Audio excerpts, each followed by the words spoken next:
কিয়ামত যেই দিন হবে, ইসরাফিল আলাইহিস সালাম যেই দিন সিংহায় ফু দিবেন, এর 100 বছর আগে।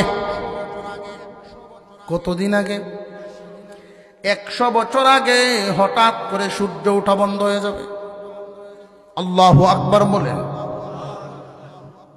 সূর্য ওঠা বন্ধ হয়ে যাবে। দুপুর হইতে যেই পরিমাণ সময় লাগে, এই পরিমাণ সময় যাবে। মানুষের ঘুম ভাঙবে, এই পরিমাণ সময় চলে যাবে। মানুষ একজন আরেকজনের দিকে তাকায়া বলবে, কি গো, সূর্য দি উঠে না। পরিশ্রম করবে, কাজ কাম করবে মানুষ, আবার তারা শুইতে যাবে। শোয়া থেকে ঘুম ভেঙে আমার উঠবে, সূর্য উঠে না। মানুষ আক্ষেপ করতে থাকবে, আক্ষেপ করতে থাকবে। হঠাৎ করে দেখা যাবে একদিন এই সূর্য পশ্চিম দিকে উদা শুরু হয়েছে।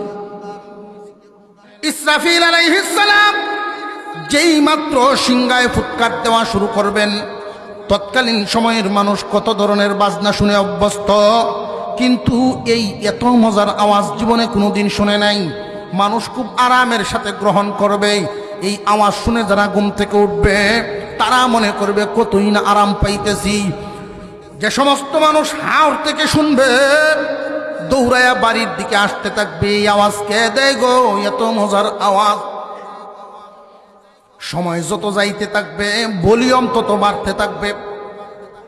এই আওয়াজটা 1 মিনিট 2 মিনিট 1 ঘন্টা 2 ঘন্টা নয়, 1 দিন 2 দিন নয়, 1 মাস 2 মাস নয়, একাধারে 6 মাস পর্যন্ত শুধু বাজবে।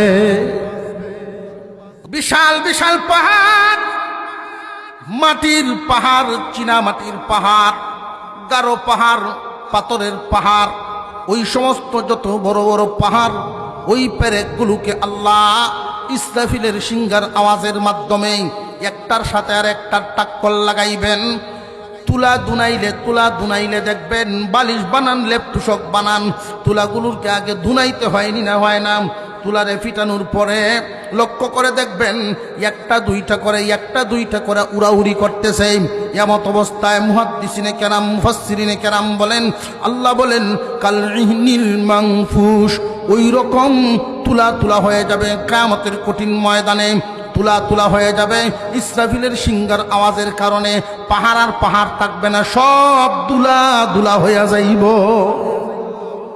ইন্নাল্লাহা ইনদাহু ইলমুস সাআ ওয়া ইউনাজ্জিলুল গায়থ ওয়া ইয়ালামু মা ফিল আরহাম। আল্লাহ পাক